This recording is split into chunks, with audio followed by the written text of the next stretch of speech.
Well, while we continue to bring in new founders, I'm going to go ahead and share my screen.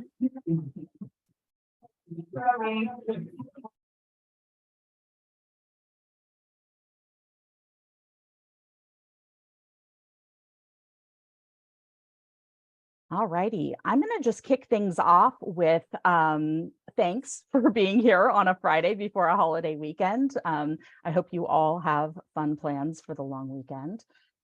We have a lot of programming coming up in June that we're very excited about. I know that some of you have been receiving emails and being introduced to others on the app as part of our retail peers groups that are happening. We have a kickoff event that will be featuring a special guest speaker who we think you'll all be very excited about. And we are just working out the fine details on scheduling for that. So I will have more information for you on that very soon.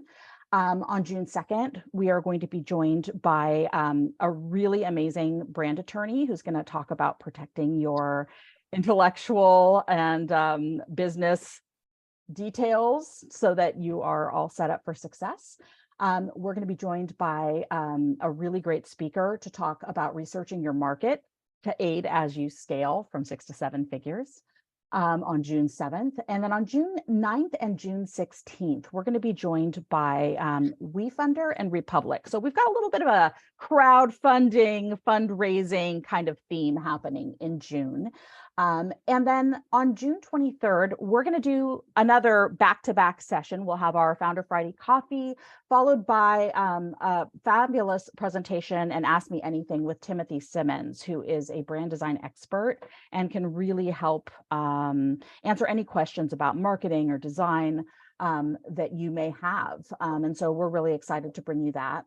And then we're also going to be meeting with Jasanta Gray Emigano, and she is a retail readiness and scaling your business expert.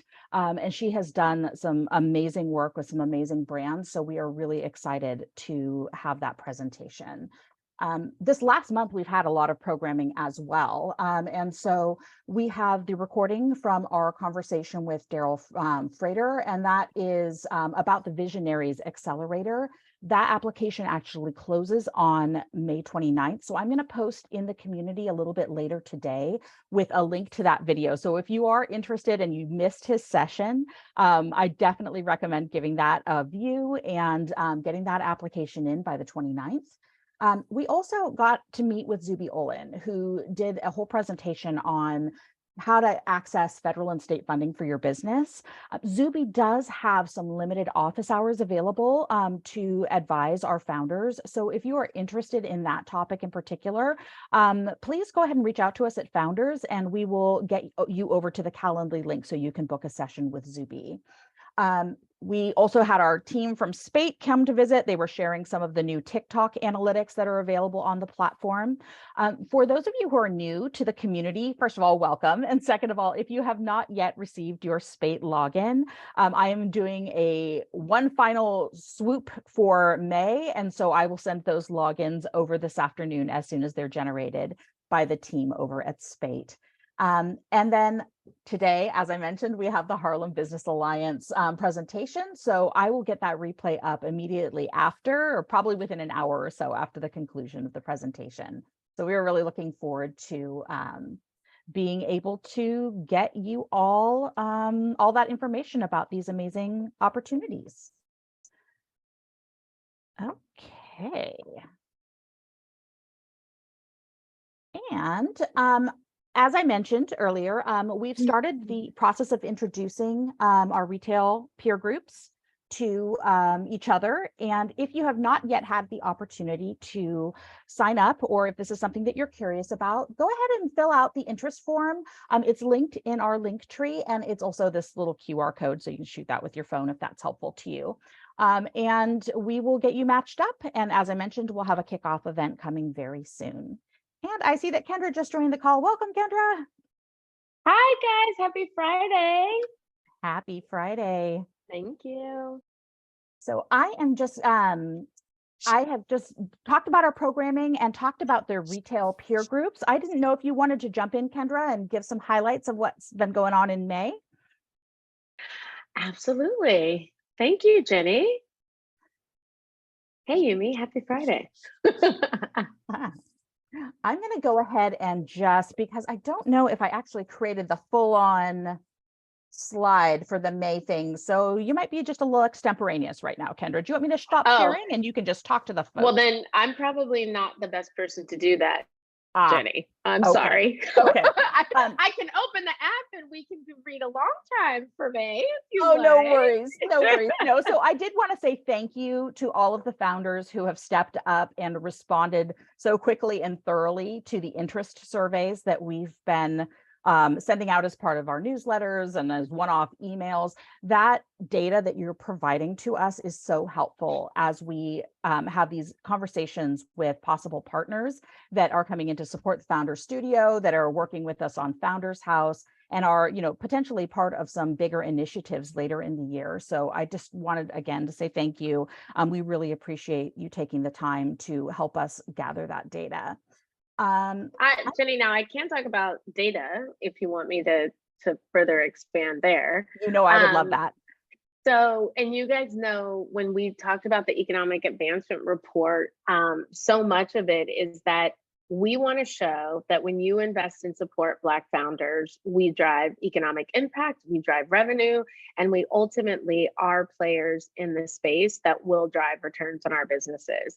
And the best way to do that is verifiable, tangible results. So we can talk about it, we can be about it, but now we're going to show you through the data, which we have found, putting on my investor hat, and for those of us who are out there raising, like, it makes people look up. Every time we talk about the work that the founders are doing, what we've generated, it makes people say, how do I support? How do I get involved? Who do I need to work with and talk to?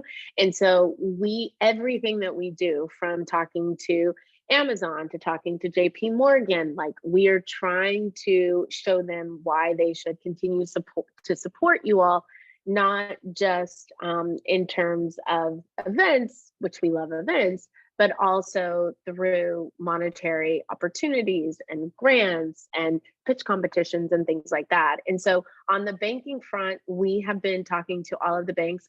Funny enough, I flew in from Vegas this morning, did podcast, and I'm now here, but we were with the Silicon Valley Bank team, really talking about what was happening over there. And so what we're trying to do is establish different banking relationships so that we can help you diversify your banking portfolio, your money portfolio. And so that banking data has been helpful. We are deep in conversations with JP Morgan. As you guys know, we've done a lot with them. Their training programs are in the app. We're working on a few things with Wells Fargo. Jonathan Hodge from Merrill Lynch is actually an investor in our fund. So we're trying to get the banks involved and to help at earlier stages for some of you to come in and be good banking partners. I don't know if we shared, but one of the things that we're working on for Founders House Essence, which, Jenny, I don't know if that's in the deck since I've been traveling this morning, but our Essence date is July 29th. I know that initially we were looking at Saturday and Sunday, which we are still working on, which we'll have a better update next week. We have an email teed up to go to everybody, but we're doing on that Thursday with JP Morgan a panel that's really focused on creating wealth, the importance of your banking partner, and then we're going into the Black Beauty Bazaar. Ryan, if you don't mind, maybe can you just put up that programming slide for Essence, not to skip around, but now that we've kind of solidified how we're going to be working with JP Morgan, they are underwriting the venue space. So not necessarily monetarily, but as we all know, going to these big events costs a ton of money. And the studio is underwritten by corporate partners. So they have put together an excellent venue for us at the New Orleans Jazz Market, which is about a mile from the convention center. We are essentially, thank you, Lisa, June 29th. We are going to be partnering with JP Morgan. So the banking survey that you guys completed was really helpful so that we could see, is JP Morgan a good partner for us? What does Wells Fargo look like in terms of a partner? What is Bank of America? What is SVB? What is Amalgamated? And so what we're going to be doing with JP, which thank you guys for your feedback on JP, we're having a welcome reception. We're doing a Breaking the Glass Ceiling panel, which actually does involve Christina Tegbe from 54 Thrones. And then we are also doing a fireside chat that JP has put together with Beatrice from Honeypot, who is a longtime JP Morgan client since she was selling products from the trunk of her car and started working with her banker there. And then we'll be doing the Black Beauty Bazaar. And then we are working on a Sunday day party. For those of you that were there last year, you know how great that day party was. So we know that we have Thursday locked down. We're working on what Friday, Saturday, and Sunday looks like. So just wanted to let you guys know now that that date has shifted slightly, and JP Morgan is going to be doing that at the New Orleans Jazz Market. We'll have more to come for the rest of the week. But Jenny, not to talk out of turn, but the next survey that we were also sharing, thank you, Ryan, and we'll send this out to you guys so that you can kind of see the date. The other survey that you all participated in, thank you so much, was the Amazon survey and kind of where you guys are in terms of retail. So we have been talking to the Amazon BBA team, the Black Business Accelerator team, to have them come in and anchor Black Beauty Bazaar in particular, and also kind of help us from the commerce front. So that was helpful to see who is already on Amazon, who's part of BBA, and what opportunities we can to leverage and bring them in. So more to come on that front. But again, to Jenny's point, thank you guys for taking time to do the surveys. It helps us figure out what everybody needs. It helps us figure out what kind of corporate partners we can bring in. And then, thank you, Angel. And then there will be a few more surveys coming out. But again, it's all for the greater good so that we can make sure that we're servicing you. So go ahead, Jenny. Yes, thank you, Kendra. So we do have some questions from the community. And so I wanted to see, Eunice, did you have a question? Yes, it's for Kendra. You know, what I've been hearing word on the street, and I know there's data that you stated that says that, you know, our businesses are viable, but I'm starting to hear from folks in the industry that they are really not interested in pulling on Black brands into retail because we are not performing. And so I wanted to know your thoughts on that. And then, you know, well, going back to that, essentially, you know, the whole Black Lives Matter, a lot of stuff was performative. And now a lot of the retail sites are now pulling back on carrying Black brands. And then my other thing is that I really think, and I don't know if you've done this, that we need to really focus in on helping the brands learn how to sell and to sell beyond just social media. I think there needs to be a strong focus on that. And then when you're talking about also the banking, I know you're targeting the larger banks, but it would be interesting to see if you looked at every member where they're located, and to see if you can partner with local banks, because maybe that might be more advantageous than trying to go to a Bank of America or a JP Morgan Chase. And also, you know, really thinking about maybe creating a matchmaking event for banks and the founders, where the banks have to actually fight for our attention. Oh, let me go off mute. Okay, I love everything that you've said. I'm going to answer, and then I'm going to call on Lisa as well. So if I kind of work, actually, I'm going to jump around. But one of the things that I will say is that in terms of learning how to sell and the story and the focus on selling, we absolutely hear you. And that's what we're trying to really focus on with the retail cohorts so that we can get a little bit deeper. And we're working on with a few of our LPs on the fund side who also have that experience to come in as kind of guest teachers.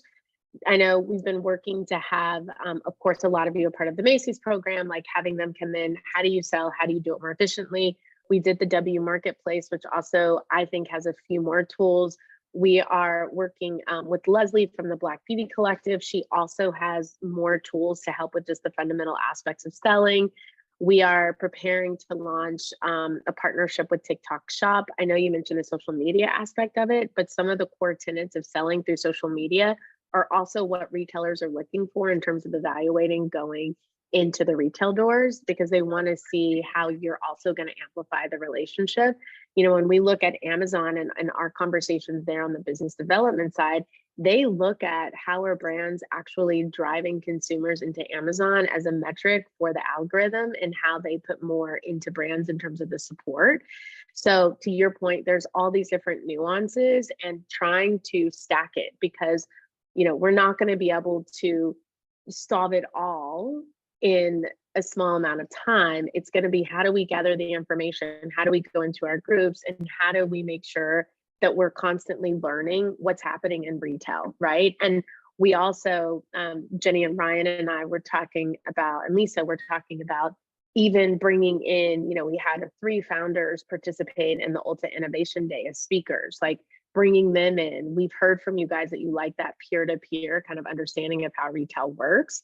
So keep the ideas coming. It's helpful for us to see where you want to focus the conversations and where you want to focus the sessions. So I've got the selling, focusing on the selling. How do we really do that? What are the implications of the 15% pledge in terms of retail? You heard Ron talk about, you know, Ulta and how there is still a focus on Black, but there's also a focus on Latinx.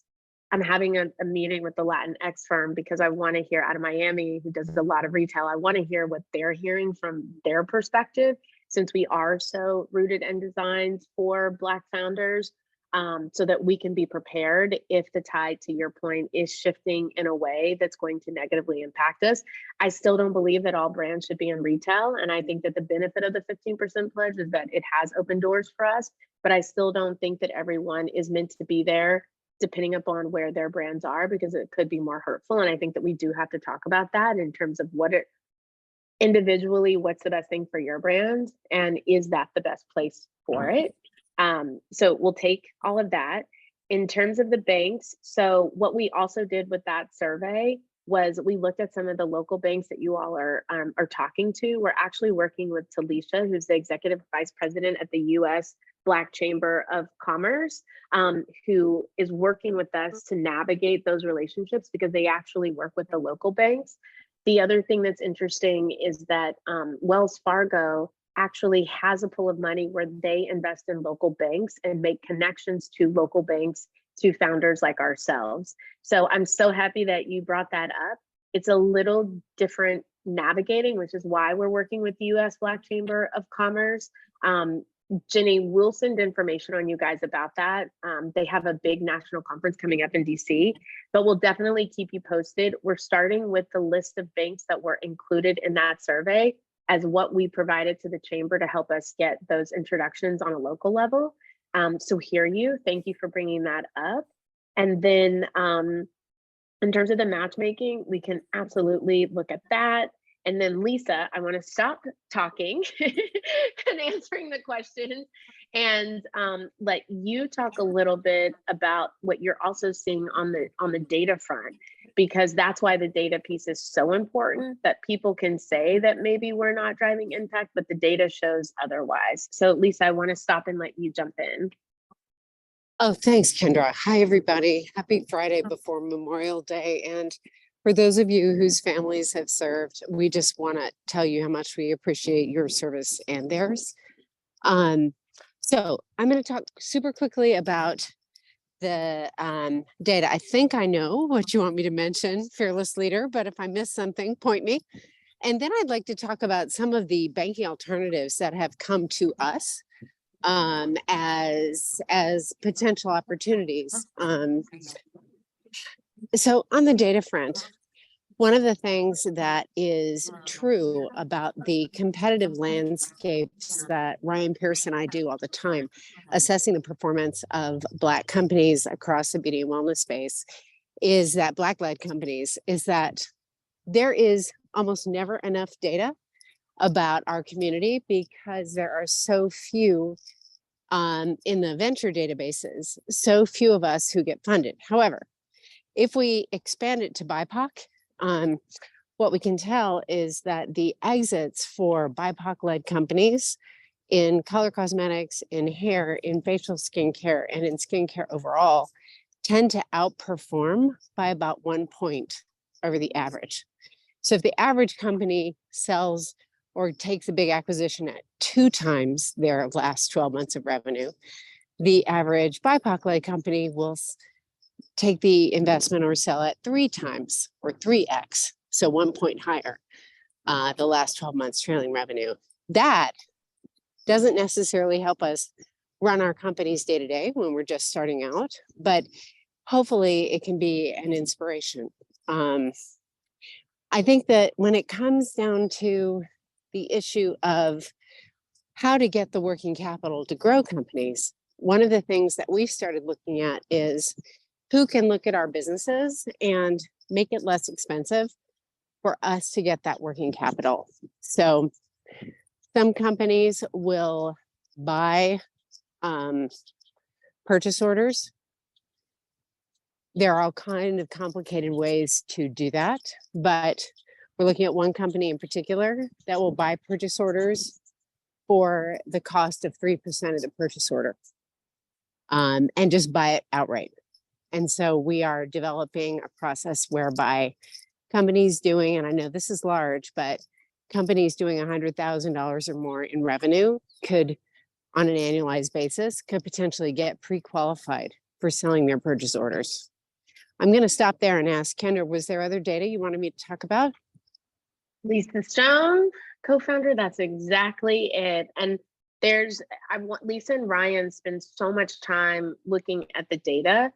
And we are such big mouthpieces for you and for all of the brands. And so that's kind of how it started. We need the data to prove our point, because people are out here saying things, but if you listen to what Lisa's saying, it's actually just not accurate or factual. And so, Lisa, one of the things that I just thought about was giving everyone in the community just some talking points that, that are rooted in the data, rooted in what we say all the time when we're fundraising to get, corporate partners and money for the fund to invest in the things that you're doing. Like, we can put together some talking points. When people say that, or a retailer says, I'm not sure about the returns, you can say, well, actually, according to, as Lisa just did, that's not factual, and that we are leading returns. So Lisa and Ryan, we can take that, because I know, Ryan, you've done so much great work there. So we'll make sure that we get you guys those talking points. We'll make sure that we send the sign-up links for everything. We'll keep you updated in terms of the bank conversations, what that looks like, the selling piece of it, how we are going to incorporate that, the matchmaking piece as well, and that we will do that in partnership. And then Jasmine, thank you for the comment in terms of Amazon. We have a call with them on Tuesday to figure out how they are going to support our studio and our founders in a big way. So we can definitely DM you. Let me see how that conversation goes with them to see how they're actually going to support us. And I think that'll help us figure out if we're going to outside sources. For example, there was a founder in the community who had reached out about Amazon. We actually connected her with the third-party Amazon strategist, because some of the information I was getting internally for Amazon was a little too basic isn't the word, but I felt like a third party might have more of a real. So we definitely have a few people who can help with Amazon, but can agree with everything that you're saying. And I flew out there and had a meeting with their biz dev team and met with other people. And so much of it is this algorithm, and they look at so many ways that you're also driving alongside. And the other thing, which none of you guys are doing, but you just can't build a brand on Amazon. Like, Amazon cannot be your channel and you think, now that I'm on Amazon and selling, I've got a brand.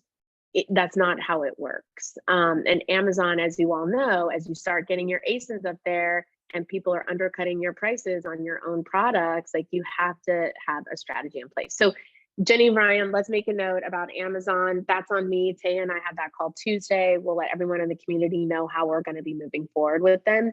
And then we'll make sure that we can figure out how to add that into our selling component.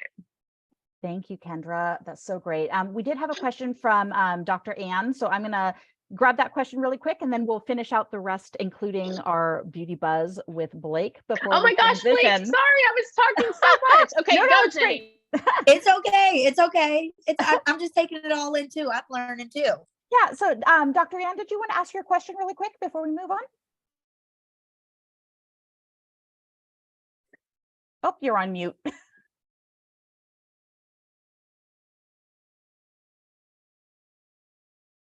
Sorry, I was saying, let me pause because you guys are tight on time. Mine is more an observation and a follow-up to Eunice's comment, because one of the things in having discussions with other brand owners is that there's the path to growth and then there's the path to profitable growth.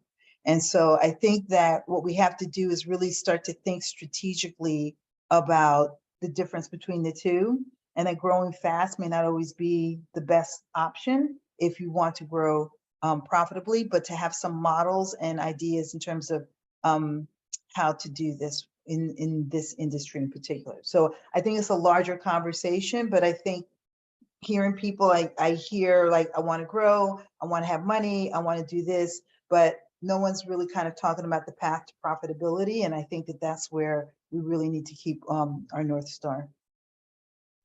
Thank you, so much. And Dr. Ann, and I know Tay is moving today, but we will send you, we just had an interesting podcast episode talking about growth and sacrificing. What does growth look like from profitability?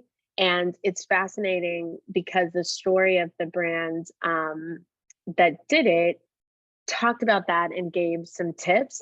And I wish I could give you more, but I just did podcast this morning. And so I don't want to conflate it with the one that's about to launch on Sunday, but we will send that to you, because I actually think that the title is about brand growth versus profitability and how do you do both. So it's a good one. And I think that we should definitely have another conversation about that. And we have a few people, Lisa, I'm thinking on the LP side that could also drive into that, Dr. Ann, with you in conversation. So we will take that. Yeah, let me just say, and I'm sorry, even though I said I wasn't going to talk, but given we know the environment in terms of what funding is available, particularly for women of color, so I think we need to kind of have a different mindset in terms of what is our path to growth and what we're going to do to create viable businesses from a long-term perspective. So the short-term VC model is you dump in a lot of money, you grow top line growth. No one ever talks about being profitable. So like Tesla is still not profitable. And then what you do is then sell that company and then let the acquirer turn you to profitability. That's not a model that I think Black women can aspire to, because we just don't have access to that kind of capital and outside venture money. So I think we have to start to get creative and create our own models. I agree. And I think that it would be interesting for us to even have a separate conversation about that, because I think, you know, one of the reasons that I'm so grateful to have Lisa as my partner, especially as we think about changing that model. And Lisa for so long has been on the side of the model has to change. We have to support diverse audiences, in particular, why she has come on board to support a community of Black founders, why our fund is, you know, focused, yes, traditional VC, but why we invest. We only invest in founders that are part of our studio, and there's a reason for that. And so I think that understanding the nuances of what we face, I mean, even I think about, you know, raising money myself and what that felt like and what I thought it was going to feel like, and the sacrifices that were made to go down that route, understanding that venture may not be the route for many of us when we think about our businesses and the sustainability, the long term, but then also the benefits of venture whenever you have the right investor partners who are understanding the challenges and the needs. And I think that's why our fund is so unique and special and why we wanted to do it, excuse me, the way that we did, so that there can be another version within a traditional model, but that's rooted in us, right? And then I think on the other side of that, figuring out the differentiated sources of capital that are going to enable us to propel our businesses forward. And Ryan, I see that you dropped something. I know that you're so close to this in terms of our model. If you want to come off mute, but I definitely think, to Lisa's point, like we get it, why we're doing something different and unique, and then really staying close with you all in terms of what we're all seeing and how we're going to get to the other side. Because as a community and a collective, and showing the returns that we know we can do, that's what's going to change it. And having the right people. I think the last thing I'll say to this, and I see the time, and I also know that we have Monique, is, you know, 75% of the investors in our fund are women, and the majority are Black women. That is intentional, because we also need people that look like us sitting on the side of venture, helping to change the dynamics and the paradigms of which we exist and how we think about funding. And I know that we don't talk about that as much on this call, but we will definitely have more conversations about that. Amazing. So I'm jumping back into the deck, and we'll speed through the last. Poor Blake. We always tell her, "Oh, we're gonna have plenty of time this day," and then no. So welcome to our new founders. I know all these folks have been introduced on the platform, and we have more in the hopper. So we love to see our community growing. So welcome to all of you. And then our founders are all over the place. Again, I restrained myself, and I only have 2 slides with founder good news. But I mean, you know, we have the Coils to Locks team with Jay Hud. We have, you know, young lady Danbury with her beautiful serum from Undefined Beauty, all kinds of great things happening here. So I will be updating our post in the ecosystem that has all of our founder good news with everything that's happened since the last newsletter. So congratulations to everyone, and to our Ulta Beauty attendees. I only grabbed these 2 photos. I know there were more of you there. So we are so proud of you, and we're just really happy to be able to share this great news. All right. Blake, take it away. Sorry. Okay, it was muted. All right, I'll speed through this too, because I know that Monique is going to speak. So speaking about earlier, how everyone was talking about growth, one way that brands, of course, search for growth is social media shopping. The reason I bring this up now is it is certainly nothing new, is TikTok is rolling out a new shopping function. I don't know if you all have scrolled on your TikTok timeline and seen the little orange dot in beta, and they are currently actively looking for brands to be a part of it in its beta phase before it is on every single TikTok platform. And so, you know, I did further digging, and it was like the why is the social media shopping so important? And really it is ease of shopping for consumers. 72% of Gen Z, and as we've seen, Gen Z is driving so much of the beauty market right now, prefers to interact with brands via social platforms. And they also said that if there are so many clicks that they have to go through, then they won't do it. And their preferred method of payment is Apple Pay. Now, what that means for you all in terms of how much it pays. So the average rate is a 5% commission fee. Right now, TikTok is only doing a 1% commission fee as it's in beta, and then it will go up to the 5 once it is in final. And, you know, through that too, there will also eventually be the live function. So what we see on the other platforms that currently have social media buying functions is that eventually on TikTok Live, as you go live with your audience, you'll be able to create shopping moments through there as well. So your brand's own HSN, if you will. So yes, so if you have been considering social media shopping, particularly on Instagram and TikTok, it has proven successful, as seen through research. But like I said, TikTok is currently looking for brands to be a part of their shopping function while they are in beta. So if that is something that you are particularly interested in as you all grow your TikTok channels, then that could be very, very helpful. And Blake, that is perfect timing. And Blake does not know this yet, but we are so serendipitously aligned. We are becoming official partners of TikTok Shop. And they are actually going to be creating something special for the studio founders. So to Blake's point, Blake, thank you. You teed this up for us perfectly. We literally just submitted all of the paperwork on Wednesday, and we have a big 2-hour meeting to get onboarded with TikTok on June 2nd in LA. So if anyone is in LA, let me know, because we'll be at TikTok for 2 hours. What we're working on, and this will be fully documented, as Blake knows, as a TikTok expert and influencer, they have some fascinating and amazing tools, and they are really excited to partner with us on the agency side of Brain Trust. They're actually educating and helping the agency get prepared to help, because basically we want to be able to come to you and say, okay, you want to be on TikTok, here's how you get your channel going. We're working on a social package that is very much automated, but customized through the agency perspective. We're also rolling out a partnership with a studio in downtown LA. We'll do it in other markets so that we can shoot content. But Blake is in it way closer than I am in terms of TikTok. What we've been looking at as beta partners for the TikTok shop is really great, and they really want to support. So what will happen is we will have, when you go to the homepage of the app, TikTok will actually have its own little tab right here, and it'll say TikTok, it'll have the guide, it'll have everything that you need to sign up for TikTok shop.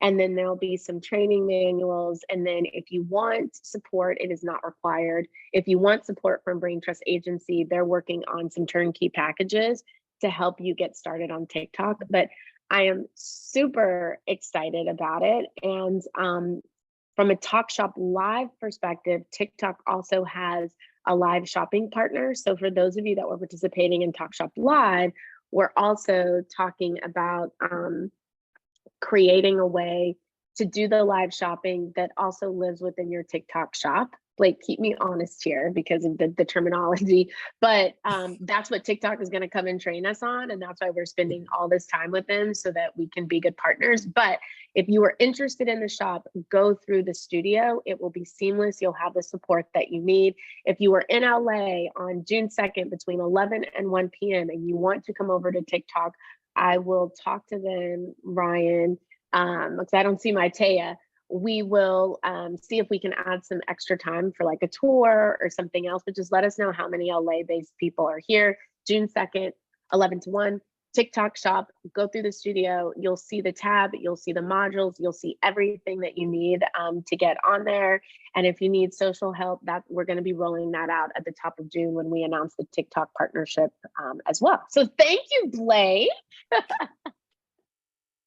Thank you. That really was Kendra, because we did not plan that, guys. I know, and I actually saw Blake. I literally was with Blake last week, and we were all talking about how great she is on TikTok. But that's because it's just been happening so fast. And you guys know me, I hate saying things unless we can make it happen. So once we got approved, the meeting invite literally went out yesterday, that we were approved and that we were having this onboarding meeting. So it's really exciting. Oh my gosh, that is super exciting. All right, so with no further ado, thank you all for attending our virtual coffee.